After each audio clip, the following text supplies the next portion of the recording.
and welcome everyone to the final panel of this really remarkable conference. It's sort of extraordinary to think that this is the first international conference of Greenbelts around the world, and I think after the last 2 days of conversation, it's very clear it's not the last.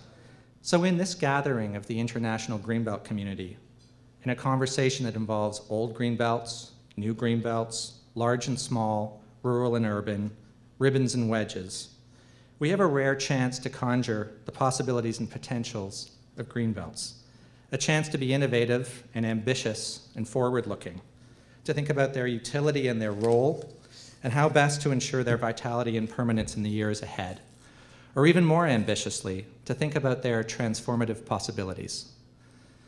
We have a panel that has been tasked with some of that. There are 5 big thinkers, 5 experts with a wide range of experiences and expertise who will share their ideas with us. Actually, what we've asked of them is more demanding because we've asked them to share one big idea with us. So let me begin by introducing our first panelist, and that is Rob Hindle. Rob is a rural development consultant with Rural Innovation in Great Britain. He's an expert with a keen interest in sustainable communities and rural economies. Rob has practiced as a land agent for 15 years, advising farmers, landowners, and rural communities on production, diversification, and planning. He set up his own rural consultancy practice, Rural Innovation, about 10 years ago. He has delivered research and development projects for national, regional, and local governments, and has developed a particular interest in rural-urban connectivity, and has prepared rural development and regeneration strategies for a number of metropolitan areas. Rob. Well, good afternoon, and thank you very much for having me. I feel quite humbled and slightly amazed to be here in this company, as you're about to find out, but I hope I'm up to it. We'll find out. Good start. Here's the pitch. Successful Greenbelts must be economically as well as socially and environmentally vibrant. Now, I've just prefaced this by saying I come from a context where I've lived my whole life in a country where having statutorily protected Greenbelts is just a given. 13% of England is included in statutorily protected Greenbelts, 13%. That's nearly twice as much as the area in our national parks. So our Greenbelts are a given, they're a fact of life, and they're pretty substantial in terms of their land coverage. They include towns and villages as well as farms and open countryside. They're also, of course, been around a long time. So the London Greenbelt's been around since the 30s, the remaining Greenbelt's been around since the 50s. So I do come from that perspective, and you'll have to just sort of bear that in mind when I make my pitch to you. So there's the pitch. Successful Greenbelts must be economically as well as socially and environmentally vibrant, and this is because we need an economic contribution from these spaces, especially now, especially in Britain. We cannot afford to ignore the economic potential and the economic contribution that 13% of our landmass can make, that 13% being in probably the best possible place for making an economic contribution. It can benefit from agglomeration effects, it can access big urban markets, it has some very high quality land. We can't afford to ignore that in the UK, I would argue, and I think there are other places where the same applies. But it's more than that, because we also absolutely must have a situation where the communities in the Greenbelt have every opportunity to achieve and maintain local economic well-being. And when I'm talking about local economic well-being, I'm not talking about providing skills and output to the city. I'm talking about making their own contribution to the wider city regional economy from local economic activity, and a situation where that local economic activity is of sufficient value that it can sustain and maintain the sustainability of the local community. It's absolutely no point protecting good farmland area if the communities that the farmers are part of are being decimated because there isn't any other way of making a living locally. That's just not getting us anywhere. So the second, this is important is because we must have local economic well-being. The communities within the Greenbelt must be able to achieve local economic well-being. The third part of this is important because is, as we've been hearing a great deal about, because our current system of city regions is becoming increasingly threatened. There must be a pretty big question mark over the ongoing sustainability of the core functionality of many of our city regions. They are predicated substantively on car-borne commuting, as we all know. How much longer can that realistically be the case? Can we afford the massive cost of investment in transit to make it not so? Do we want to deal with the environmental cost of the inevitable investment in more and more rapid transport routes into the city from the hinterland in order to make it so? Perhaps we don't. We, particularly in England, have an affordability crisis in much of our housing stock, and that situation is at its worst in the communities washed over by the Greenbelts.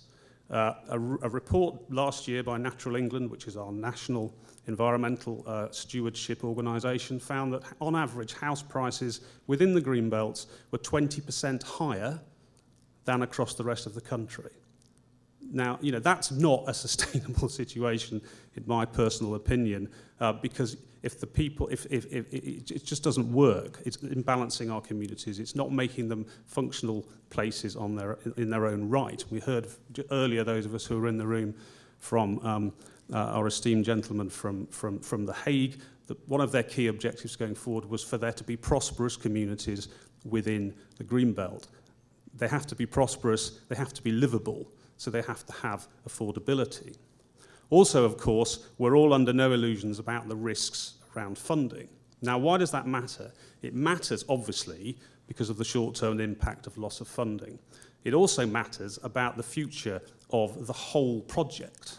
We have to make these Greenbelt projects resilient. We have to make them future-proof and not reliant on the huge political will that has created them in the first place, not reliant on the centralised national, federal, whatever it might be, provincial funding that it has taken to create them. They have to become owned and supported by the people that are within them and the people that benefit from them. And that's not just the people in the city, it's the people in the communities in the Greenbelt as well. Because if you don't have their support and the headline political support starts to waver, then the risks start to emerge.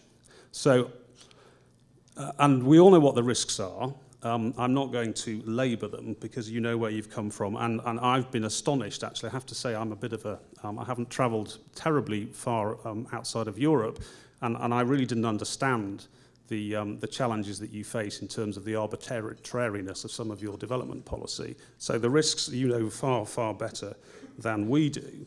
And so the importance of the project is so significant that it seems to me extraordinary that we're prepared to take the risk of losing the project because we're not thinking hard enough about taking the hearts and minds of the people who are in the Greenbelt along with us, as well as those who benefit from it within the city.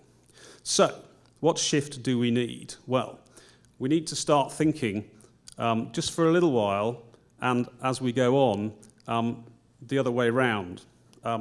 Those of us who are thinking from the city about what benefits the Greenbelt delivers the city, we need to be thinking about the people, the communities, the businesses in the Greenbelt and what they need from it and what they need from you, the policymaker or the proponent or the champion. And equally, those people in the communities in the Greenbelt, they need to turn their telescope round and understand the perspective of the city so that they can come together and start working together to plan and implement a viable and sustainable future. And what does that need to have?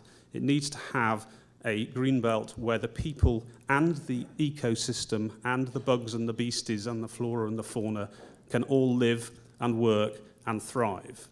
They all have to be able to do all three, or the fundamental sustainability support for the project will, in my view, be undermined in time and will make it much less resilient to any major shocks that it has. So, what do we need to do to get there?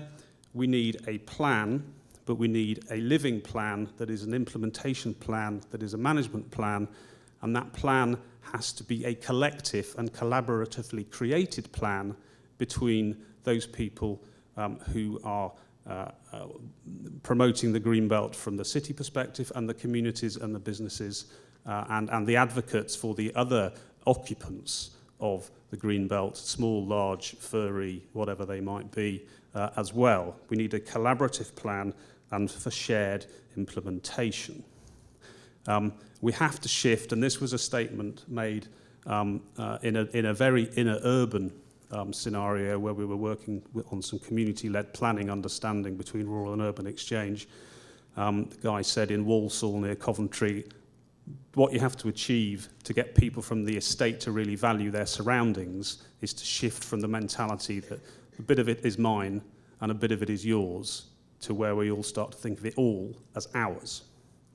So that's the pitch, and that's 1 out of 5. Thanks very much. Our second speaker is Dr. Michael Buxton, who's a professor at RMIT University in Australia. Michael was the chairperson of the Victorian Premier's Green Wedge Working Party in 2002, which advised the government on legislation and policies for the protection of Melbourne's green wedges and the introduction of a legislated urban growth boundary. He has recently headed major research projects in Australia's peri-urban issues, fringe area land supply and price, and urban intensification. Prior to this, Michael was a director of 3 state planning and environmental agencies. He led the intergovernmental process developing a new national greenhouse strategy as part of Australia's reporting obligations under the Climate Change Convention. And Michael has edited down his bio because I could go on and on. So now I'm going to invite up Michael to speak to us about a big idea for the Greenbelt. Thanks, Michael.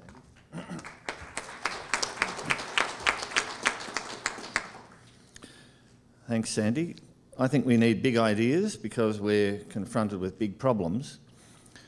I think we need big ideas because little ideas aren't working. And I think people want to identify with big ideas. They're more likely to believe a big idea than a small idea. So we've got to think big because other people think big and we tend to think small. Or local, or state. And one of the conclusions that I've drawn from this conference is there's lots of wonderful things happening. There are local communities, there are states, there are national governments working away, and wonderful achievements on Greenbelts. We have to link those stories.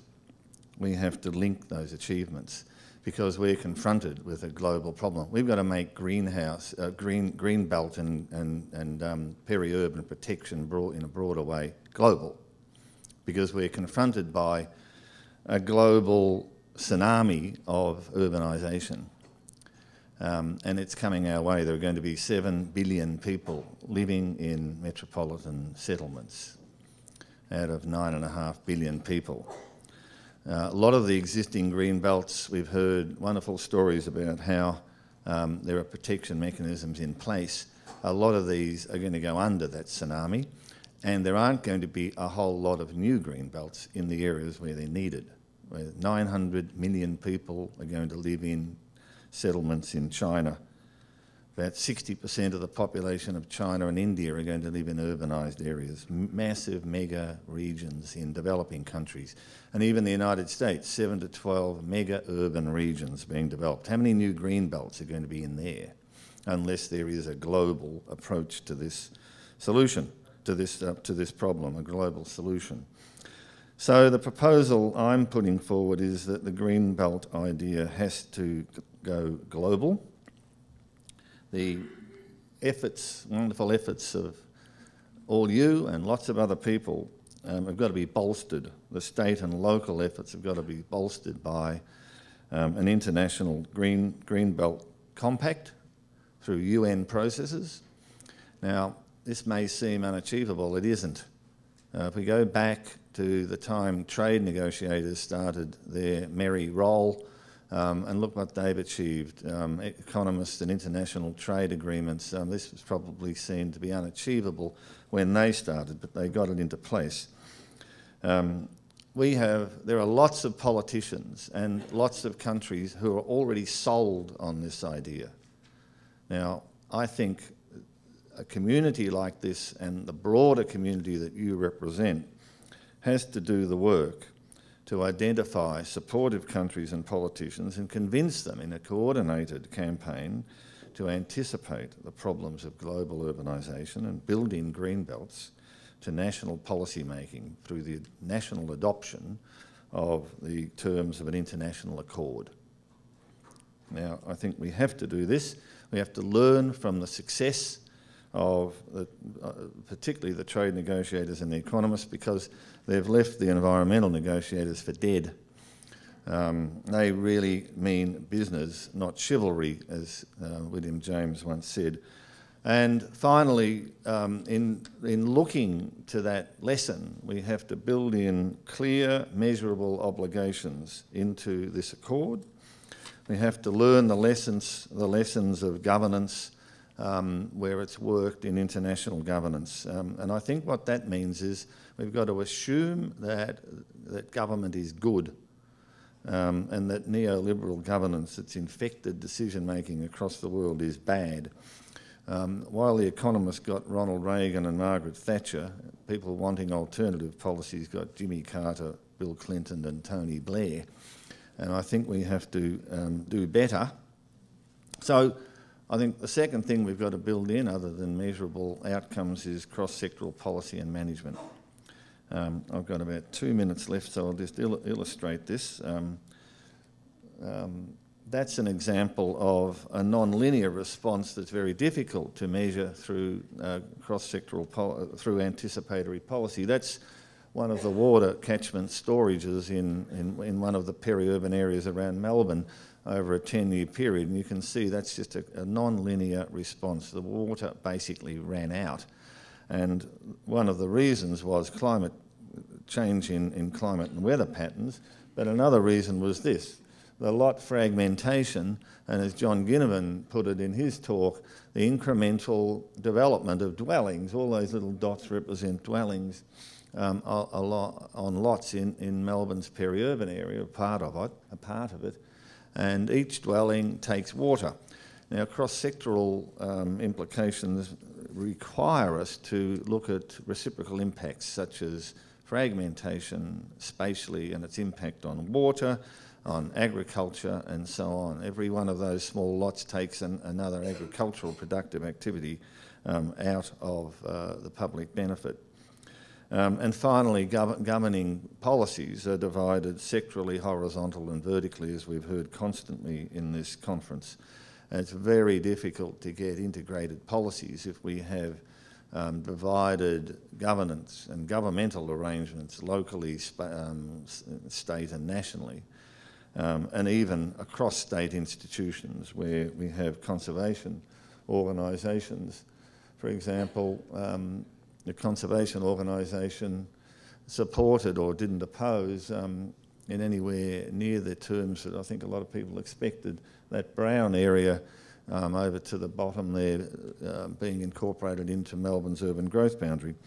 So integration is essential, clear outcomes is essential, but fundamentally a global accord which will bolster your individual and, might I say, magnificent efforts. We're now going to hear from Pam Warhurst, who is the chair of the Forestry Commission in Great Britain, co-founder of Incredible Edible Todmorden, and chair of the Pennine Prospects in the United Kingdom. Pam has previously served as a member on the board of Natural England, where she was the lead working on the Countryside and Rights of Way Bill. She is a fellow of the Royal Society of Arts and Manufacturing and has been deputy chair and acting chair of the Countryside Agency, leader of the Calderdale Council, and a board member and chair of a number of other organizations involved in these issues. Pam was awarded Commander of the Order of the British Empire in 2005 for her services to the environment. Pam.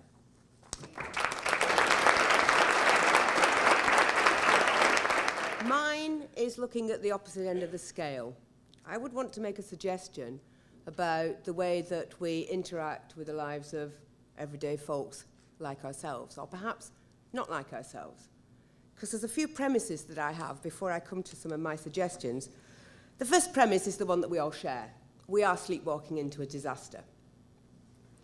The second premise is the world is populated by a lot of people who don't think like we think. And if we just keep talking to each other all the time, we're never going to be able to understand and speak the language that will get us through the doors that could possibly make the difference. The other premise is there's no end of clever people in the world, but we don't need a fancy equation in order to tell us what we need to do. What we need is more interrelationship between ourselves and our everyday lives and the environment that is our natural life support system. And many, many people that live both in and around Greenbelts do not have access to opportunities to do the right thing for themselves and their kids in respect to the environment. There is absolutely no environmental leadership politically in the world, as far as I'm concerned. There are exceptions to the rule, but they are the exceptions to the rule. So what do we do from a bottom-up approach to achieve something that could help support the fabulous ideas that we've just heard today about the global networks and so on and so forth? Well, you know, one of the things that we could do is stop doing things to people quite so much and accept the fact that people can be magnificent if they're given the opportunity to be so. People want to care for their kids. People want to live in a good environment. People want to be able to be responsive to some of the challenges. But we've kind of alienated them from the opportunities to do that. We talk in a language they don't understand. We talk peak oil. We talk ecosystems. We talk in things that basically, as soon as you talk about that to the vast majority of people where I come from, and I suspect many other communities where you come from, they switch off because they don't know what to do, because the problem's too big. So how do we actually use the Greenbelt to overcome some of these problems? And it's not rocket science. We need to transform all our Greenbelts into living, learning laboratories for behavioural change. Thank you, Darwin. You had it right. We need to learn the lessons from you. And in doing that, we need to make them incredible. By which I mean to say that the actions that we incorporate within those, whatever they might be, need to be able to cross-reference community activity, learning and skilling opportunities, and entrepreneurship. And how are we actually going to do that? Well, it's not difficult if we've got the will to do it. None of this is difficult if we've got the will to do it. How do we create a movement in this world that has the will to see things done differently? I've heard lots and lots, many occasions today, where people have some fabulous ideas, but Greenbelts that might be threatened should there be a change in political regime. You know, it's been suggested that if only people would fight for these things, then they've got a chance of being conserved in perpetuity. And I just want to say that if anybody thinks that's in any way scaremongering, I come from a country where a new coalition's come in and slashed all budgets in the public sector by 25%, just like that. And we're all restructuring, and we're all stopping doing stuff. We're stopping educating, we're stopping relating, we're stopping doing so many things, and there is no money coming through to help us do things alternatively. And I also come from a country that, if we hadn't had a huge groundswell of opposition to it, would have sold off its public forests. So if anybody thinks that that issue of the need for a mass movement to really get the importance of their future and the natural life support system around us, then I think what's happening in England and Great Britain is a really great example and a wake-up call. So how are we actually going to do this? First of all, I think it's fairly obvious. We need to make sure that the ethos of Greenbelt thinking starts at the heart of all our urban centres, not on the edge. We need to make sure that we move away from this idea of green infrastructure and we start to think about a green belt washing over all our urban centres as well as operating most effectively on their rim. We need to create, it seems to me, and I have a particular passion for talking to people in a language that they understand. I have a particular passion for relating to that hard wiring that we have around food. I believe that one thing that we could do is really focus our attention in all our municipalities in creating community food land banks in the planning system for people to use for their own benefit. I think these should be from the heart of the centres right through to the Greenbelt. I think there should be access to land for community growing, whether you're looking at co-ops or commons or social enterprises, or whether you're licensing it, and there are great examples all over the globe about how you can do these different things and let ordinary people do the right thing for themselves and for their communities. And the work that we've done in Todmorden leads me to believe we can be magnificent and people can rise to an occasion in a way that has really surprised me. And we need to be innovative in these centres for food growing. We need to help people skill up to grow vertically. We need to help people skill up to grow on their roofs. We need to operate land share schemes. We need to say, hey, we're from the public sector, that's health or local authority or whatever. We've got lots of spare land that we're not going to grow on, so not going to build on. So hey, we'll put that into a central food land bank so that people will have the right to grow for themselves and their families on that. We're starting in small pockets. It should be the norm. We need to be incredible in what we do. We need to make sure that people can see the examples of that practice about what they can do and lift their spirits by making sure that all new health centres and all new developments actually are exemplars of what you can grow, of orchards, of beekeeping, or whatever. How can we plant so many things in our landscaping of new developments that are small and prickly? I don't quite understand that. You know, it ain't going to save the planet, is it? I think we need to challenge the educational system to actually think creatively about tomorrow's environmental champions, so that instead of us always rubbing up against the education system, we actually bring in those that manage the land to teach our children and get our children out into the Greenbelt as that Darwinian laboratory, as a norm in everyday practice in every school in the country. And we need to use our Greenbelt to demonstrate the potential of the green economy, as Rob has said. Because if we can give people the ability to understand the environment through the food that they eat, and most people don't poison their kids, most people will want to do the right thing and use the right systems if someone was there to skill them. If we skilled people up to get new jobs out of that potential, if we opened up their eyes that, you know, to the importance of bees and pollination and so on and so forth, which they're never going to have opened up unless they participate in it and are part of a solution for their own future. If we do all these things collectively, and maybe we think about how we might collectively support foundations like the Greenbelt Foundation to make sure that that continues to take place across the globe, then if we marry that movement, and I come from a place in England where the cooperative movement started, it can be done. We marry that movement with our global aspirations, we've got a chance of being ahead of the curve, because there is no doubt whatsoever, problems around the corner. And we need to make absolutely sure that every single community, irrespective of culture or income or educational status, has a chance to benefit from the fabulous natural life support system that is our Greenbelt. Thank you.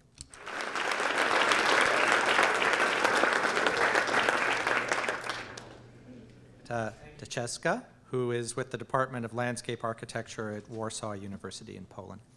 And many of you have already heard Agata speak about her work on developing the proposal for the current Warsaw Greenbelt.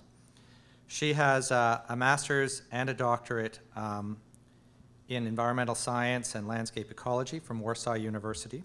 She works as a senior researcher and lecturer in the field of environmental planning and design, landscape ecology, and environmental management.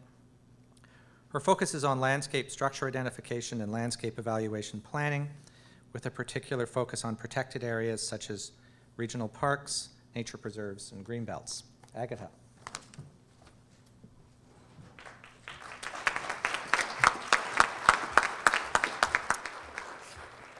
Thank you for, again, possibility to talk about this time future of Greenbelts. It's also very difficult for me to tell, and something about the big idea, because, well, as a partly, at least, practitioner, I think that well, I treat it more like a planning concept. But in the beginning, I would like to come back to the former session where Pamela Robinson told us about this very special taxi driver awareness here in Ontario. And I must say that I found another group of very interesting group of people here. They are custom officers that ask me on the border, why do I come here? And I explain them that I just come for the Greenbelt conference, and it seems for them very suspicious what kind of secret organization it is.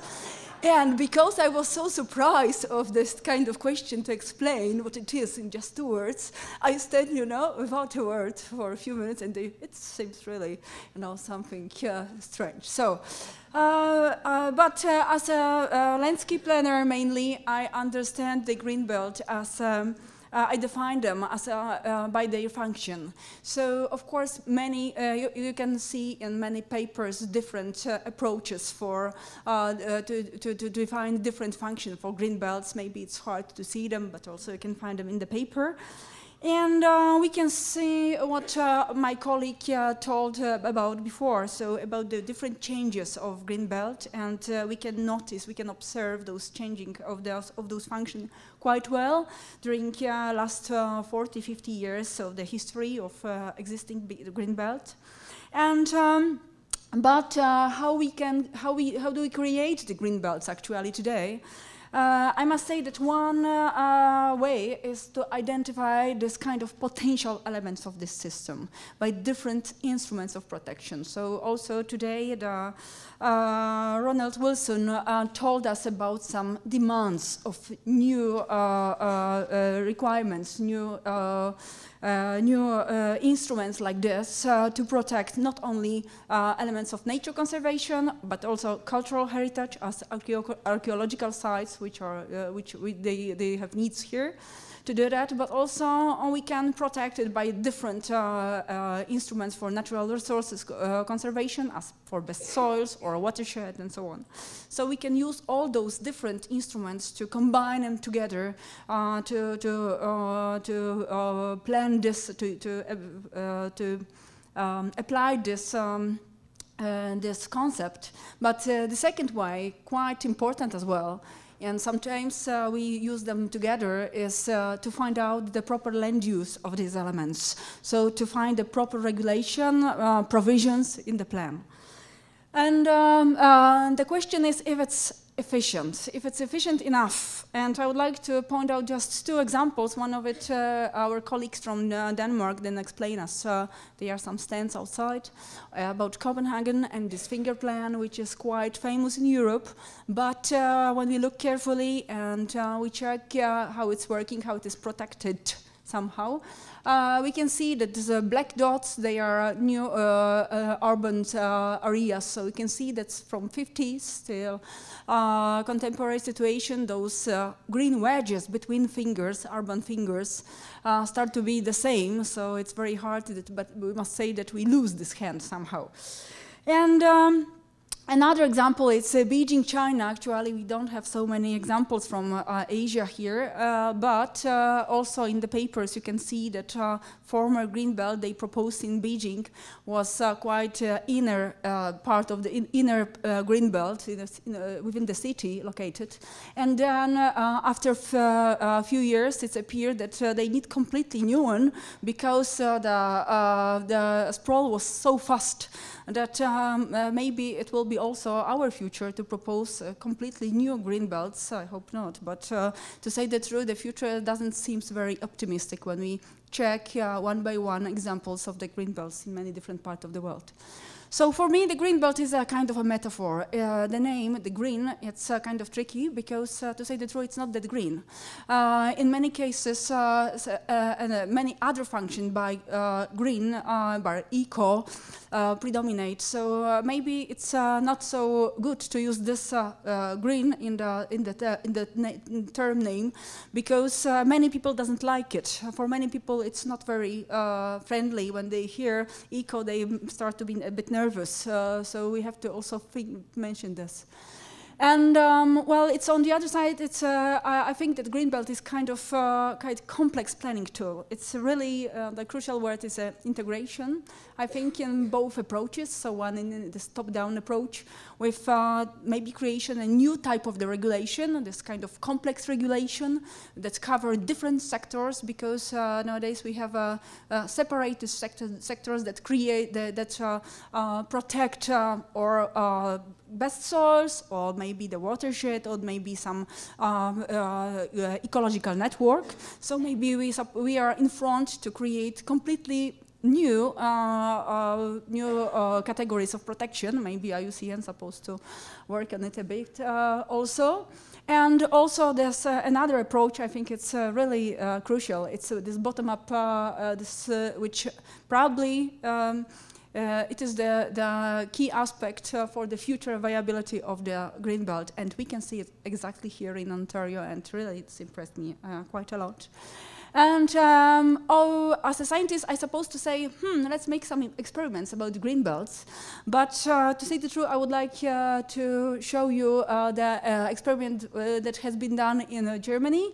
And maybe you remember that West Berlin for many, many years was closed, was kind of perfect urban growth boundary.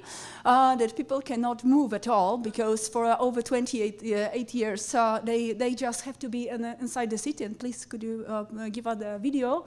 This is will be a very short, just 1 minute video about the rabbits in this, well, hard to say green belt, but the belt that was around around the city. Why I would like to show you this video? Because in 1990 I was invited by my colleague to West Berlin, and they promised to me to show me the extremely wonderful place they dream about for many, many years, and they took me to the countryside. It was nothing interesting for me, because I have countryside every day in nearby Warsaw, but for them to show me just fields and meadows and forests that they can go and see it was something completely new. And I must say that I keep all the time it somewhere in my heart, and I think it's this emotions among those people was something really exciting. It doesn't work, I'm afraid. So maybe not. Okay, it's a short documental movie. Maybe you have a possibility to see it, to show it.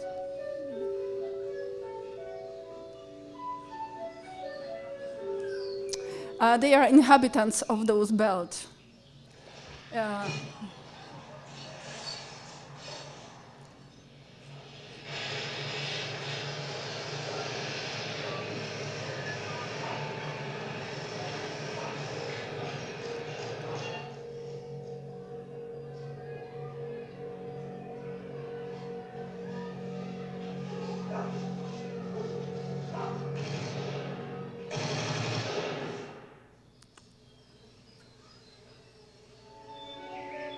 So it was exactly the kind of paradise for them, because there were no people in between. And I recommend this movie. You can see it in even in the internet.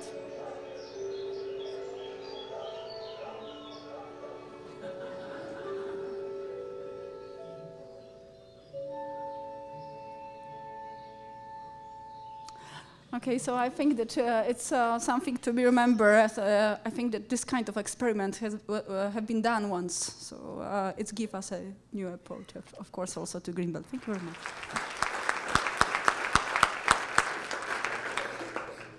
Our last speaker is Bob Gibson, and I think probably many of the people from Ontario know Bob. He's a professor in the Department of Environment and Resource Studies at the University of Waterloo here in Ontario.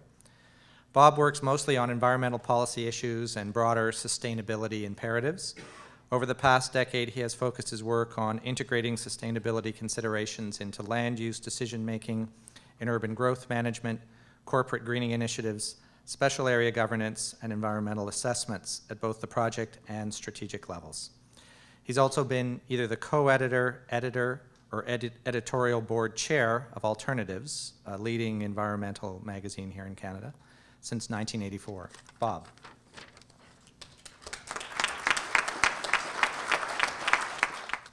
I thought I would be safe coming at the end. Everybody would be in the bar seeking adult beverages. You're looking remarkably alert, and I don't have a rabbit video, so this could be a problem. But keep your eye on the young scholar in the first picture here, because he appears again. I have one question and 3 points, so it shouldn't take too long. The question is this, and it concerns our Greenbelt here in southern Ontario, but you could take that for illustrative purposes. The question is, is our green belt moving us to a more desirable and resilient future? Or is it merely slowing our decline into ever deeper unsustainability? That question matters because if all we're doing is slowing the sinking of our ship, we probably should be doing more, and perhaps we should be doing it differently. So, let's see how ambitious we are now.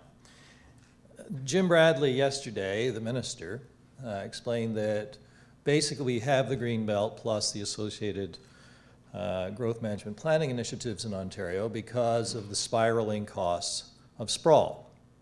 And so in response we get the Greenbelt and the Places to Grow legislation. So we have the Greenbelt to provide some protections of food lands and ecological services and to provide a barrier to sprawl. And we have the Places to Grow work, which is to have redevelopment and intensification and more transit in the urban areas. And all that is completely to the good. However, the minister also mentioned that all this is also in aid of accommodating 3.7 million more people by the year 2031, and presumably ever on after that more and more. And so we can make a calculation that's not all that difficult. We have our current burdens on the planet. We have an additional 3.7 million people, and from that we would subtract the efficiencies we get from fighting sprawl, so a little less pavement and pipe and servicing cost per capita. And we have other efficiencies because we're doing some things in water conservation and energy efficiency, and we probably have some fewer food miles per capita. But overall, it's probably unreasonable to expect that our whole load on the planet is going to decline all that much. So one of the things that is not very often recognized is that when we look at the efficiencies we're doing with sprawl fighting and energy and water and food miles, it's all about what's happening here in Southern Ontario. We're not looking at the effect of our consumption on the rest of the planet, and we're not thinking about our obligation that's associated with that. So this may not be a factor that occurs to you on an everyday basis, but the usual calculation is that we probably need to cut our demand on the biosphere's sources and sinks and services by about 70 to 90%. Now that number is most often directed from the people who've done the research on global climate change, and they say if you're going to cut greenhouse gas emissions by enough to have atmospheric chemistry at a reasonably non-scary level, it ends up the rich countries have to cut by 70 to 90%. But you can expand that number by looking at the effects generally, not just including the climate change issues. And so you get a number of factors that come into this. This is the World Wildlife Fund's most recent calculation of our current footprint. And you'll see that we went over the line, so we went beyond the sustainable carrying capacity of the planet in about 1979. But now we're at about 150% of the carrying capacity, and the line is going upwards. We can quibble about the 150%, whether that's accurate or not, but the fact that the line is going upward is unquestionable. At the same time, the Food and Agriculture Organization estimates that 925 million people were malnourished in 2008. So there's a whole lot of people who don't have enough. And the system is structured such that the growth benefits largely go to people who are already at least comfortable. So the richest 20% of the people in the world get 76% of this consumption, they get 75% of the wealth, and so forth. So work that set of numbers out, and we end up with our existing pressures, which are too much. So we have to cut back from the existing pressures back to what might be sustainable in the long run. We have to cut back some more to provide enough for the people who don't have enough. We have to cut back some more so there's a cushion for the surprise and error that's inevitable because we're not very good. And then we have the rich person's obligation to do more because we are both culpable and capable. gets about 70 to 90% cut. So the third point is that we can do that. We haven't aimed at it at all, but that book on the slide there is from 1998, I think. So for nearly 15 years, we've had people talking about how to cut our current weight on the planet by 4 times efficiency, get 4 times as much per unit of resource. And that's without any heroic assumptions about new technology. It's not with requiring us to give up aspirations for increased well-being even here. Moreover, the same people are now working on factor 10. Now, it's not exactly their solution, but you get the idea. So, what does that in the end mean for Greenbelts? Well, it means that we have some more to accomplish. We should be thinking about our obligation of moving into some kind of transition. It's not about mitigating the negative effects. It's about changing how we're doing things. And Greenbelts and the associated growth management initiatives are actually doing a fair amount of attempting a different model, of making a transition.